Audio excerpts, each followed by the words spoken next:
Taylor Comford in the house. My guy, Onward Physical Therapy. It is straight up Onward Physical Therapy. That's it. It is Onward Physical Therapy, yep. My Thursday morning partner in life. 3 out of 4 weeks a year, or a month, I think, is about what I'm averaging. Sometimes 3 out of 4, three, maybe 4 times a year as well. Don't start. I'm sorry. I'm gonna get right, bro. I'm gonna get right. I gotta care about myself as much as I care about others one of these days, and then it'll allow me to take care of others better. That's right. I've been told that ad nauseum my whole life. Mm-hmm. But man, what a great asset to Triple F. Obviously, Emily, when she kind of took over the medical side of our facility, and we decided to do things a little differently and include physical therapy in our memberships and offer, more that bridge period, the return to play stuff, and the things that Emily has kind of specialized in throughout her career. She said, "Lee, I gotta have Taylor. I'm a PTA. I'm not a PT, so I need Taylor over the top of me. We got to bring him in. We got to make sure we do this thing right, and we're not selling something different than exactly what we're providing." Yeah. And it was beyond my understanding. Obviously, I'm used to walking in locker rooms and there's a million people standing around waiting to tape your ankle and treat you. Mm-hmm. So it's been cool getting to know you, man. Most importantly, thank you for being who you are to these kids, especially some of our NALB, no athlete left behind kids. You've been shuttle service and buying dinners and treating them and getting them back. So your big heart for that has been awesome, along with all the kids at Triple F. I appreciate that. You've just been a godsend to our facility. The one thing I would like to talk about today is, number one, if you have physical therapy needs, go to Onward Knox, call Taylor. Downtown, you're on campus. Was it Volunteer Commons? What's that place called? University Commons. University Commons. Right by the Publix, down by UT campus. Boom. Go see him. Special dude. Don't go see him if you're not ready to work. He's not putting ice and stem on you and massaging you. He's making you work as you get healthy. That's why sometimes I skip. That's right. You're going to get a workout at some point when you go see Taylor. But no, just super progressive, which I love. Reminds me a lot of my playing days. It's not about, going in there and massaging on me and making me feel good. It's about getting healthy, getting back to action, and being the best version of yourself. And sometimes that takes a little bit of a grind, and sometimes recovery hurts. But at the same time, you do what's best every time I come in, man. It's awesome. I appreciate that, man. So the one thing I'd like to talk about today is in-season training. Yep. Obviously, you have a big-time background and a lot of fancy letters beside your name and a lot of education, and you're a lot smarter than me. And I just want to pick your brain because so many parents come to me, well, what about in-season? Mm-hmm. And my natural response is, well, that's the most important time to be here. Right. And I don't know how to explain it. Right. Like, hey, they literally take money out of my check in the NFL if I don't train 3 days a week during the season. Mm-hmm. And I'm not certain, but I'm pretty certain that 17 weeks of pro football is a little more strenuous than going to school 8 hours a day and playing, high school sports. It is. I would just guess, physically. On people that, by the way, aren't naturally bendable and breakable and growing. I mean, these kids are Gumby. Mm-hmm. It's fully developed adults who are all running at each other a lot faster, a lot more viciously, and don't heal as good anymore. Yeah. And then we're mandated to lift 3 times a week, and that's in the NFL. And in every sport in the land, you train in season. And I know it's busy, and I know families struggle because, hey, listen, in the NFL, it's my job. I know these kids aren't pro athletes. They have to go to school. Both parents have a job. If your 13-year-old kid doesn't have a driver's license, it's hard for them to get here. So the time deal aside, let's not talk about how hard it is when you have 3 kids and a busy schedule and both parents work and getting here, and I got it. Like, that's something that will always be a strain on families because these kids don't have an off season anymore, man. But just, I think once families realize truly how important it is to train in season the right way, I think they'll prioritize it more. And it won't be just I'm going to go play sports for 4 months, and because we get busy, we can't train, and then when the off season comes, we're going to go to the local speed and agility guru and get back after it. Right. And I want people to understand the importance of year-round development and training in season. And I need somebody smarter than me to help me, brother. Well, one thing that stands out when I come into the facility and I look at the different tiered systems, and at the bottom that grade system where it talks about in season athlete, it's different. It's different load management for those athletes, and that's huge. Like, we can't be trying to ramp up and get hypertrophy, get like maximize strength through that season. Hypertrophy. Let's go backwards. What's that mean? Getting bigger. Like we're trying to maintain as best of our ability our size. We're trying to maintain our speed. We're not trying to get necessarily better through that time. With this age group, they're probably going to get better anyway, but that's not the emphasis. The emphasis is making sure that all the work they put in over the last 9 months, that's maximized to the best of their ability. Recovery is huge. And so when I look at that program, it's making sure that we're utilizing the muscles, the joints to their full capacity, like maintaining that full range of motion. Utilizing the facility, saying like we've got the protein shakes available. We've got Emily down there doing all the different like hands-on recovery pieces. When I think recovery, I'm looking at 4 different things. Like in clinic, we talk about meds, so MEDS. So I'm looking at like the mind. How are we doing? Is our mind right? Are we keeping our stress levels under management? Exercise, that's the one we're mainly talking about here. Diet.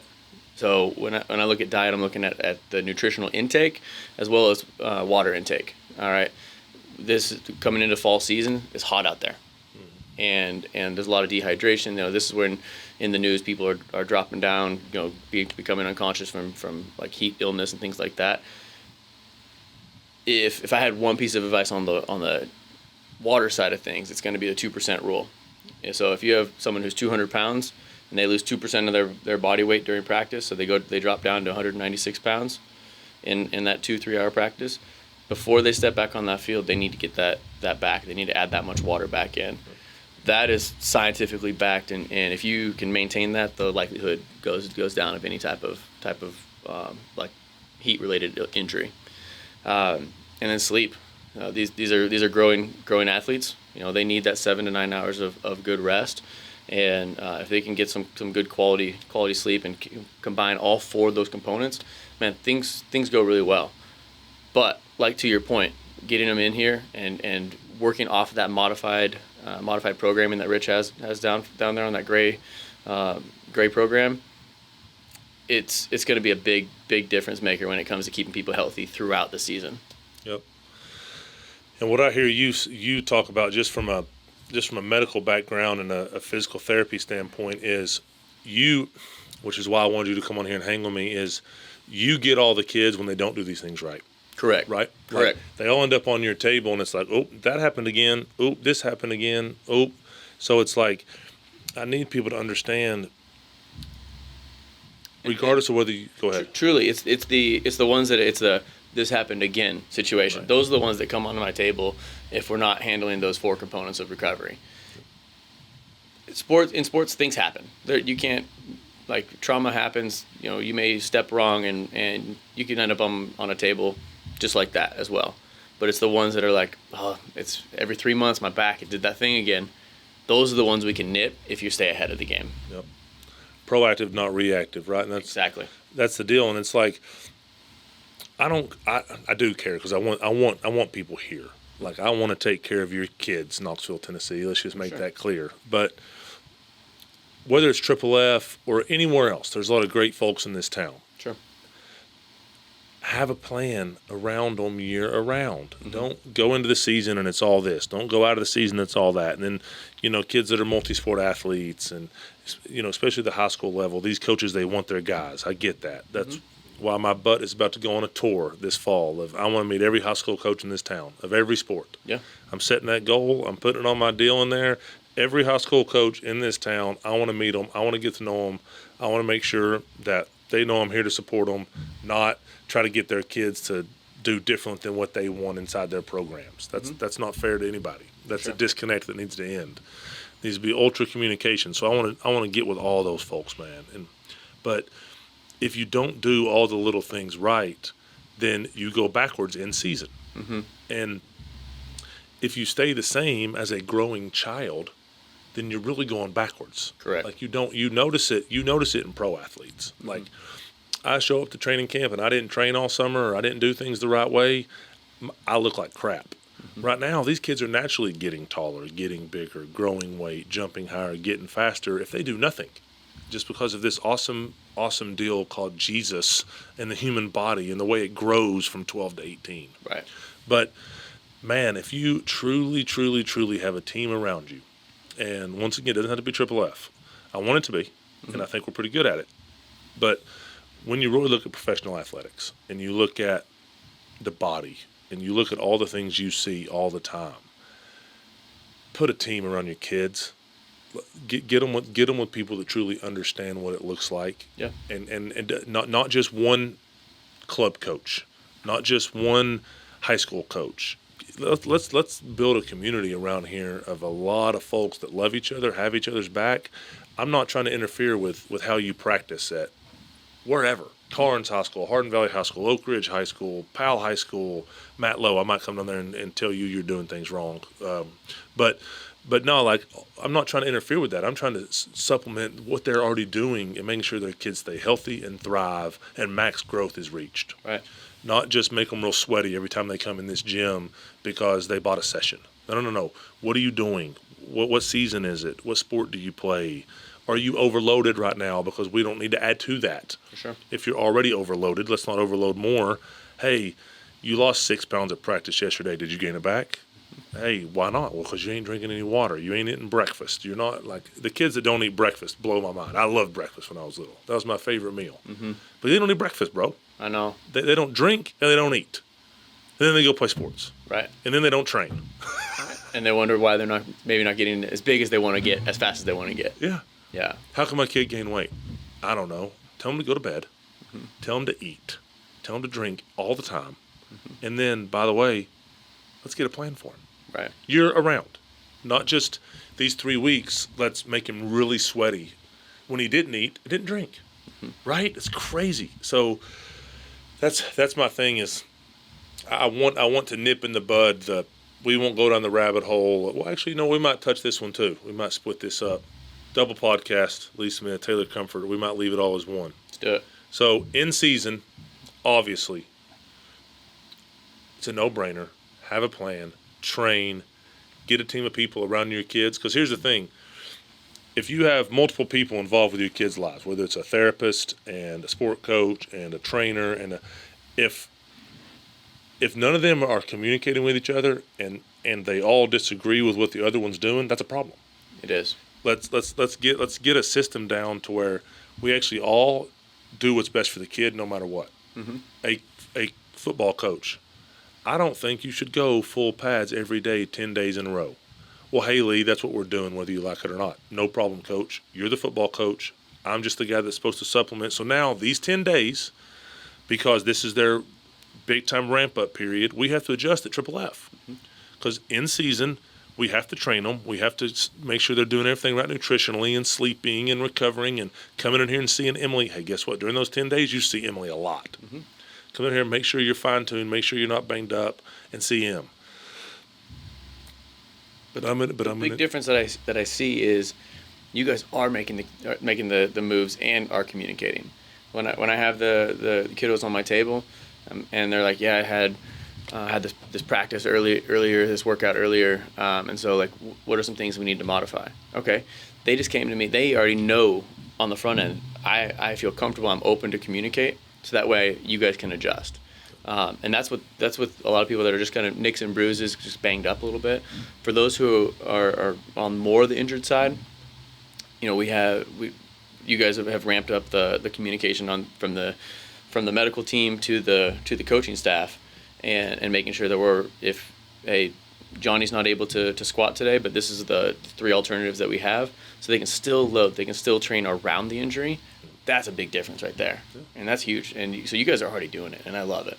I love it too, man. It's like every time a kid pulls his card and obviously all our kids are members, so we have them. Mm-hmm. Like, they're our kids. But there's a lot of other people in the pot. Like, they have their high school football coach, they have their high school soccer coach, they have their club volleyball coach. So there's all these people in the pot. We're just a supplement. Sure. This isn't pro sports. I want it to look, feel, and smell like pro sports. That's why it says train like a pro everywhere. Mm-hmm. But we're just a supplement, man. I I can't control what anybody else does. And sometimes me and the coach might not agree, but there's got to be respect. Right. Hey, Lee, this is what I believe in, and I'm the coach. And by the way, I've had a lot of success winning games, and I'm going to grind them during these times. Perfect, as long as I know that. That doesn't mean we have to agree that that's the right time to grind them or the wrong time to grind them. And the majority of the time, I agree. I'm acting like I disagree with all these coaches. I do not. Right. I've had plenty of coaches. Coach's job is to make things hard, so when games become hard and adversity hits in season in any sport, your kids are prepared. If it's a country club all the time, as soon as adversity hits, you get your butt whipped. Well, guess what you have to do to create adversity and hard times as a coach? You have to overwork them. It's that simple. So if they're already getting overworked during the grind times of the year, that's when we have to adjust. And those are the things that I want everybody to understand. Like when these kids go grab their cards, if we don't notice that medical sticker at the bottom, Emily's on our butt. Like, hey, like this kid, and it doesn't happen. Or Emily ain't going to be the only one on people's butts around here. The big angry Lee will come out. But every time we grab a card, it's like, let's look at that sticker. Boom. All right, M says they're good to go. They're full go. Let's rock. Oh, boom. They got the yellow light, green light, red light, right? We got our processes for our medical side to make sure these kids are thriving. So I love it, man. I want people to understand that an in-season plan is so important. It is. And it's literally the most volatile time of the year for your child, especially football players. Like right now, we're upcoming on football season here, and what is today? Wednesday, 9 days, baby. Starts Go time. Thanks to Pilot Jimmy Haslam, wherever you are out there, you don't get to smell the grass anymore around here. He done fancied up all these fields. I was playing in dirt back in the day. My allergies, I had to get allergy shots just to play high school football. But no, Jimmy and the Haslams got everything fancied up around here, so we're all turf, which is awesome. Don't get me wrong. But start to smell the grass, the leaves are changing, man. I'm a football guy. Absolutely. But man, like, I mean, we got, I don't want to use any names, but we got my girl downstairs right now. I'll talk about Miss Penny. Miss Penny's awesome. I'm sure her dad will be cool with it. She's a rower. Like she's atomic rowing, right? And there's certain times that when she's getting it over there on a boat, I guess that's what it's called. I wish I should know more about rowing. What's it called? A canoe, a boat? Who knows? I don't know that one. No. All I know is they're rowing and they're on something that floats. Right? It looks like a canoe. It's just really long. Right. She's a rower, so there's certain times of the year that she's grinding. Like there's certain times of the year that she's not, and we have to know that. We have to communicate with Penny, and she's been fun to have around. But all these female sports, all these sports, obviously I played football, but that's why I have Rich, that's why I have Emily over the entire medical side of our deal. That's why I have you around. You've been so awesome. Is all these kids year round, in and out of season, we got to have a plan for them. And we got to communicate with their coaches and make sure that we're all just serving them. So that's going to be a big thing for me, man, is the rest of this fall, I'm going to try to meet every coach in this town and buy them lunch or just go to their school and just introduce myself and make sure they know that I'm not here to ever disagree with what their philosophy is coaching, because they all have different philosophies. I'm here to make sure that I supplement their players the best way I can and respect that they are the priority, the coaching staff. Right. Because, man, listen, you think the trainers and the weight coaches in the NFL are going down the hall and telling the coaches what they're going to do at practice? Not a chance. Not a chance. No. So what they're doing is they're getting the practice plan. They're understanding that training camp's coming up. They're understanding that it's week 12 of the season. Like, that's all I know is that the weight coaches and the performance coaches, they adapt to the coaching staff. Right. That's the way it works. Yeah. That's what we have to do here. They're just not inside my building. Correct. So I have to go get with them. So it's one extra step, and you're making that jump. And as long as they understand that there's an open line of communication and that we're on the same team, because it is just an extension of our team. Yep. And if they are on board with that, each and every program that our kids represent are going to benefit from that. Yep. I love it, dude. I love it. All right. Transition to one other thing. Let's do it. This just popped in my brain. My crazy brain. The thought and the opinion that kids shouldn't lift weights. Let's attack it, because you're so much smarter than me. So I don't need you to necessarily love on Triple F in the way we train kids. I think I'm going to try to be as humble as I possibly can be, but I'm not going to be on this one. Rich is better than anybody I've been around. Emily adding the medical piece is better than anybody ever. I mean, we got a pro level team here. We do. So the fact that, and then like you, me, Kevin with his mindset stuff that he's Mm-hmm. breaking out right now, like Nate. I mean, it's just crazy. Our team's crazy. So not necessarily that our team is good at training kids, but the myth that kids shouldn't lift weights, just humanly, biochemistry, I don't know the words, kinesiology, why is it okay? And why is it actually beneficial for adolescent kids, even pre-pubescent? Is it pubescent? Is that the right word? Even pre-puberty kids to lift weights and train. Why is that myth been proven to not be the case over the last few years based off of research and all the things human body-wise? Yeah, I mean, if you just break it down and look at what people have to do athletically, and to say, all right, let's throw a little bit of extra muscle on that to be able to control your body in space, it makes sense. People worried about, oh, well, what about a growth plate injury, and what about, this overworking? It's going to stunt their growth. There's like coffee and cigarettes and all that stuff, and the reality is no. Our body responds to the things that we put in front of it. So there's a principle called, it's the SAID principle, specific adaptations to impose demand. So Wow. It's a fancy way of saying, if you do A, your body's going to respond with B. All right. So if we load it, our body's going to get stronger. That goes for muscle. That goes for tendon. That goes for bone. All of that tissue responds in time. But we have to get comfortable loading it. Now, if you were to just take a 9-year-old and say, all right, let's go back squat, that's going to probably pose some issues because little Johnny may not know how to have that control with load on them. So you start them with like maybe holding the kettlebell or a dumbbell, teaching them the foundational movements of how to squat properly. Yes, squatting below parallel. Yes, letting your knees travel in front of your toes. All those things are healthy and fine. Our body is intended to move that way. And then once they understand the movement, then you start loading the tissue.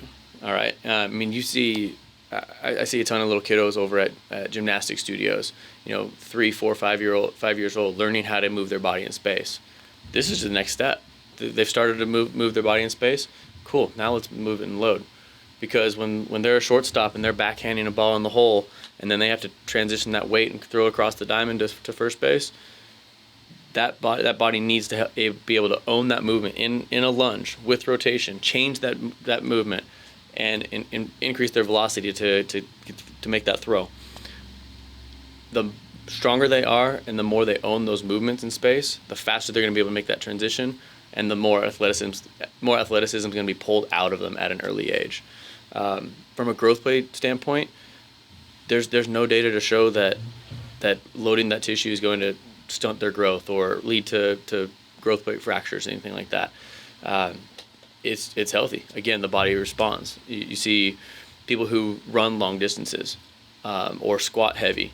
When they do MRI like imaging, they look at the thickness of the meniscus and it adapts. It becomes thicker, so you actually get a little bit more padding into the area.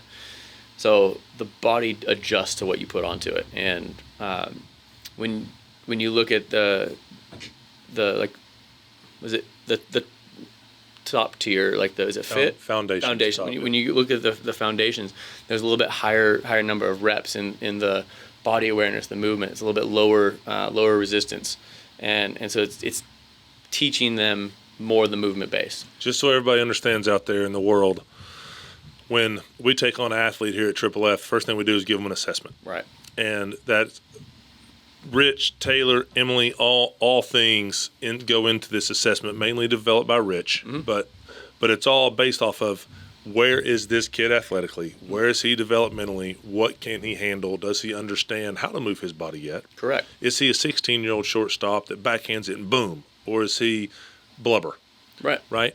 And blubber isn't saying that someone's bad, it's they're young normally. Right. They're just underdeveloped. Right. They don't have hair where the sun don't shine yet, right? They're right. Youngins.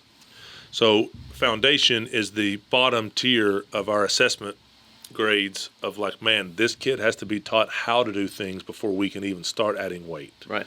And when you're in our foundation program, That's when you get a kettlebell in your hand instead of a squat bar on your back, and all these things. So, too, I just want to make sure anybody that's listening out there knows what the foundation is, and it's exactly that. That's why Rich named it foundation. We got to build your foundation before we can add weights. Right, and it's no knock on any athlete that's here in the 100%. Foundation. When I've seen the January to the March to the June assessments and watch those point scores go up, and I mean it's a celebration for all of our staff too. I mean it's awesome to see these guys get more mobility, more strength, more power, speed, like all these different components of fitness. To watch them, like, okay, they may not have been training with some of the same fancy equipment that others did, but man, their athleticism is probably increasing faster, and they're closing that gap to where they want to be right from the jump. So it's huge. And that's one thing I try to tell folks is, listen, don't get enamored with the different tiers. Right. Like, your child is going to be placed where your child should be placed. And if there's no growth, I'll give you your money back, right? As long as you're here, right? Yeah. If you're not here and you're not training, then that's a problem. But there's not a kid here that hasn't developed. No. Not one. And as long as they're here, and you're going to climb the ladder. But I'm not going to put your child in a position that could hurt them. Right. And I think that's where we are, Taylor. And you tell me if I'm wrong or right or somewhere in the middle. Is we're a long way from the Arnold Classic. Mm-hmm. We're a long way from every lift it has a barbell in your hand, and we're going to do X, Y, and Z to get strong and build whatever. What's the fancy word? Help me. I'm going to start trying to sound smart. Hypertrophy. There we go. We're moving away from hypertrophy 24 hours a day every time we're lifting. Right. So it's unsafe for kids to lift weights is probably built by inefficient training and inefficient ways of lifting kids that weren't ready for it. Correct. And we will never be a part of that. Or I hate to ever say I'll fire somebody, because that ain't going to happen here based off of my staff. Mm-hmm. And by the way, they are just, anyways, I won't go down the rabbit hole of how good these people are. I've already done that. But they're the best. So that'll never happen here. If you don't, for everybody out there, if you don't know what you're doing, please just train adults. Like, if you're not educated, I have no business drawing these programs. Like, I'm not rich. It's different training kids than it is training adults. I mean, like we talked about of all the, like, hormonal changes and the growth changes, like bones are getting bigger, tendons are getting longer. Like, all these things are happening. We have to adapt from a training perspective, that too, because that's going to minimize injuries as well. So, and Rich does a phenomenal job of adjusting, and Em does a good job maintaining mobility in these kids. Like, it's a full program of true athletic development, not just on the hypertrophy side. Yeah. So, once again, it always goes back to development, and to have true long-term development, you have to have a plan. Mm-hmm. So, we're right back to the same thing. It's like, in-season training has to be done efficiently in the right way. And what do we talk about? Load management, right? Same thing with, you shouldn't lift children. No, you should manage and plan for the way you're going to lift them with really high educated people. Like Rich's master's in kinesiology, I don't even know what that means. I don't even know where your meniscus is. I just know that's one thing I never tore, and I'm thankful for it, right? Probably did. I just didn't know it. Who knows? Tore my MCLs a bunch. You tore everything else, so. Yeah. So my point is, I don't know, man. I don't know. I know how to do what I did. Mm-hmm. I know how to work hard and be motivating and all that stuff. But I don't know how to draw a plan for a 13-year-old girl soccer player in season. But Rich does, right? And that's why he's here, because I don't have the expertise needed to truly build a plan, to look at a parent and say, and this is probably the one piece of this podcast somebody will cut out and build a little TikTok reel of Lee Smith saying he doesn't know how to do things. So all you people out there that are planning on that, I'll find you, little suckers. But no, but seriously, like, that's not my deal. I was a football player. I have a criminal justice and psychology degree. So I know don't break the law, and if you're a good parent, your kids have a better chance, right? Like child psychology. That's my expertise and my college degrees, bachelor's, by the way. So I'm not an expert in anything, buddy, besides grabbing people and not letting them go. And you did a great job with that. Thank you. I appreciate it. Yeah. But man, like, I just want people, like, if you're just just stick to training adults. Have a little personal training gig on the side. Like, stop beating up on kids when you don't know what you're doing. And not to say that's everybody, but man, it just causes families to say, they can't lift weights or train during the season, or they can't lift weights and train when they're young. No, that's not the case. Like, they need to be around experts that understand the human body and development, the way the body grows, and there needs to be a medical piece attached to it, and then help these kids thrive. Because there's nothing more frustrating than a human being having to be in pain the rest of their life because of things that happened in a weight room setting or any other setting when they were young, when they were kids. Right. And I just, this is my first time I've kind of jumped off the top rope a little bit. I'm going to try to be polished and be political the best I can. But, like, if you don't know what you're doing, don't train kids. And at the end of the day, let's protect these kids and help them live long, healthy, happy lives as pain-free as possible when they're already putting themselves at risk for injury and pain just playing sports in general. Right. Especially the kids that do it at a high level the longest. And one thing I want to add to that is, when you have, let's say your kid gets injured during season, there's still ways to train. Thank you. Preach. And when people don't, like, this is my public service announcement of the day. Here we go. When people don't train through, like, around their injury, as soon as they come back from first injury, the rest of their body got weaker, you're more likely to get hurt in a different region of the body.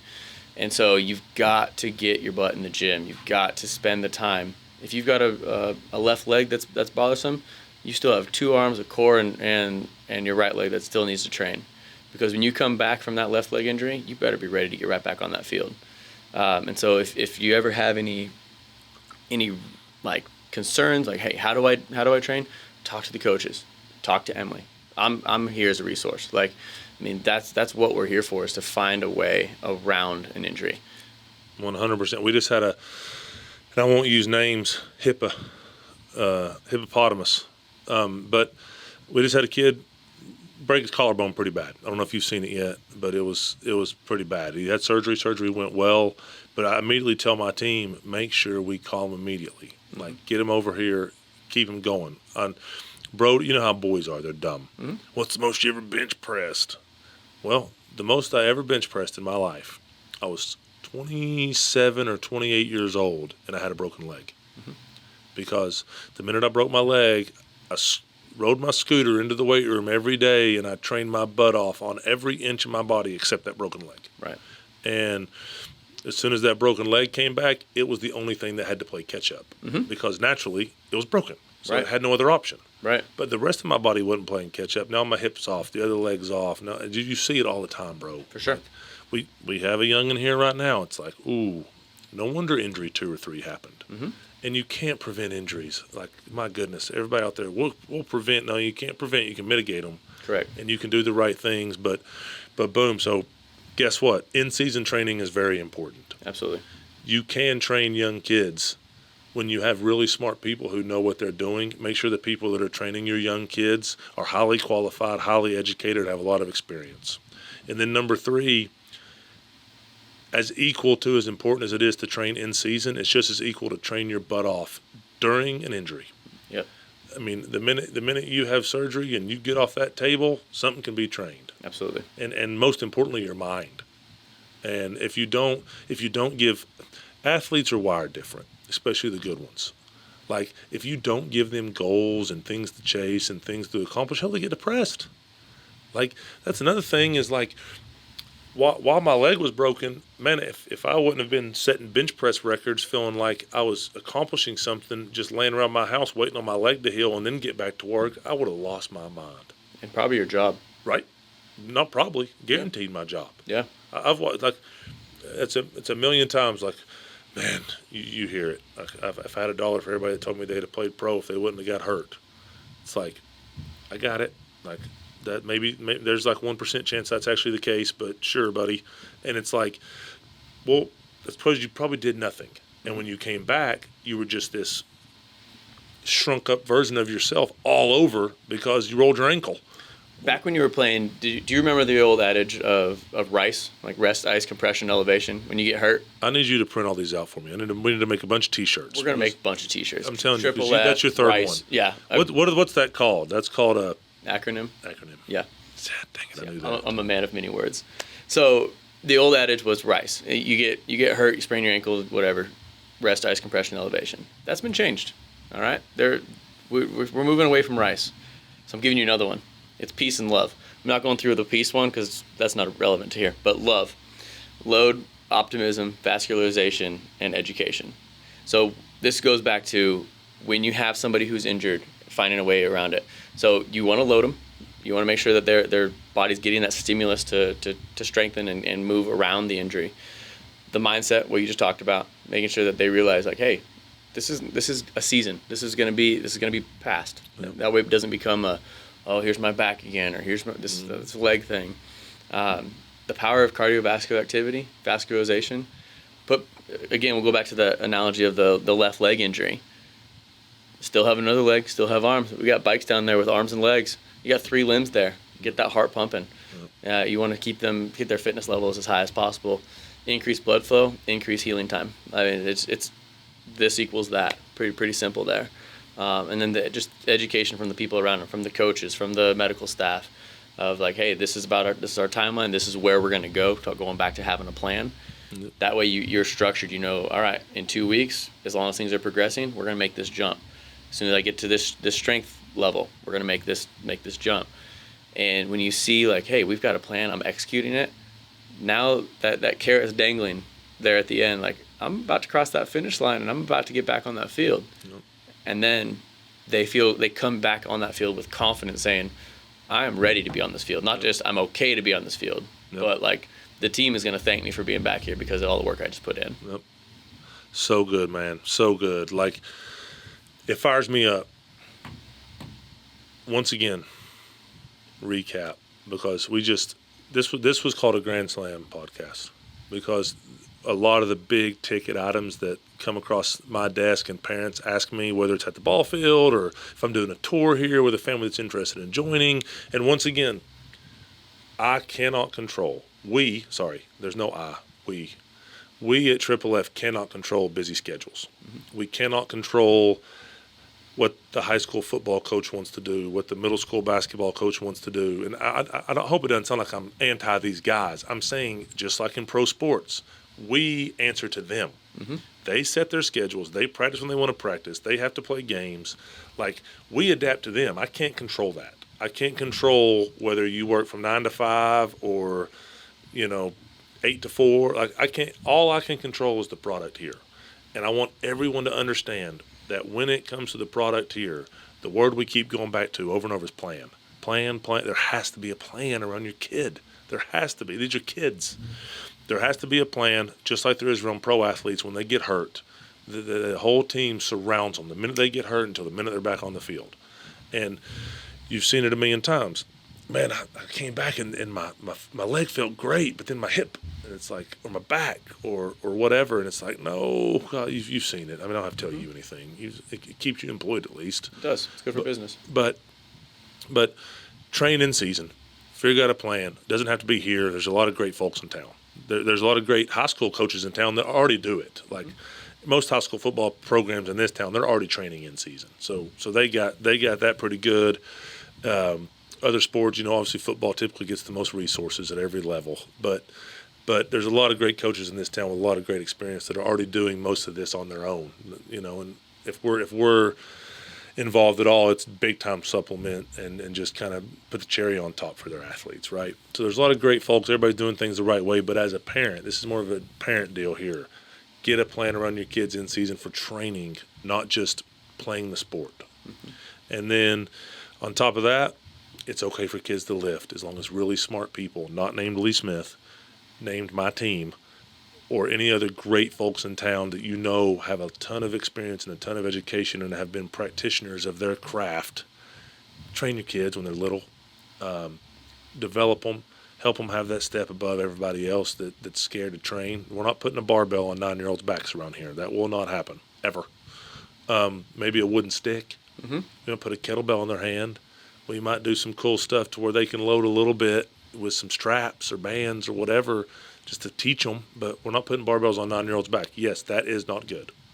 And maybe there's some 9-year-olds in the world that can back squat, but not here. There are some.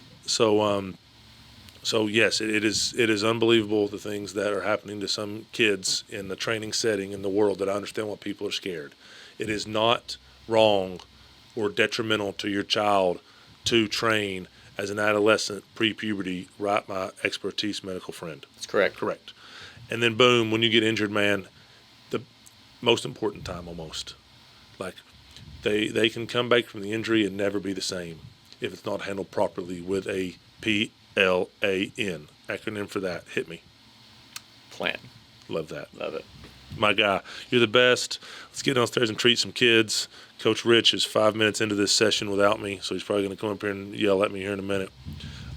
Me and Rich got Wednesdays together, so my guy, get to go down there and learn from him. What a team. The dream team right The there. dream team, baby. Me and Rich. He's the yin to my yang. Yeah. Have you ever seen his mood change ever? I have not. Me either. Yeah. Well, he's been mad a couple times. I've seen yours change a couple times. Daily. Yeah. Changed a couple times an hour. But Rich is the best, man. He's non-emotion, matter of fact, and he loves these kids, and he loves Jesus, and he's so dang smart. My God. Yes. But anyways, he's definitely yin to my yang. So we are the dream team. Me and him have a session together. It's fun. Me and him, we're both a little more emotional. Me and Nate, like, it's funny how our team's all built, but I do enjoy training with Rich for sure. But folks out there, train in season somewhere. Come here. We'd love to serve you, but anywhere. Get a plan. Get some really smart people around your kids. There's a ton of them in this town. Get them around your kids. We got to go meet Mr. Eddie's Health Shop. I had breakfast with him this morning. It was awesome. Love that guy. That's my nutrition go-to in town. The dude. So, sorry, there's a plug for Eddie, but just jumped to my brain plan-wise and talking about all this stuff, like, he's the best. So I'm excited about getting to know him more and more and more. It was a blast this morning at breakfast. But get a plan around them. A lot of great people in town, the Eddies of the world. I mean, there's just so many people in this town that want to serve your kids, want to help your kids be the best version of themselves. Train in season at all ages. You don't have to train as much when you're 6, but as you get older, train in season. It's okay to lift. And when you get hurt, have a plan, train, get a good team around your kid. Don't just lay, run, and heal for 6, 7, 8, 9, 10 weeks. Let everything else atrophy, like that one. Got you. You didn't even key you on that one. Oh, man. And take care of your kiddos, because their time of playing sports is so limited. And anytime you're going backwards in the short 10 years that your kid gets to play real sports, 8 to 18, and probably ain't even 10. 8 to 10 is herding cats. So the 8 years of your kid's life, they get to play sports. Most kids, I'd say 70 to 80%. I don't know the exact numbers, but then even the kids that play college is still 12 years of a 70, 80-year life, man. Have a plan around them. Have the right people around them. Put some really smart people around them. And Triple F sure ain't the only place, but we're really good here. And get with some folks that can help your kiddos and do things the right way, because it'll change the game. I appreciate you being on here, brother. Right, Onward Physical Therapy. Go see Taylor for all your physical therapy needs. Hut, hut. Hut, hut. Okay.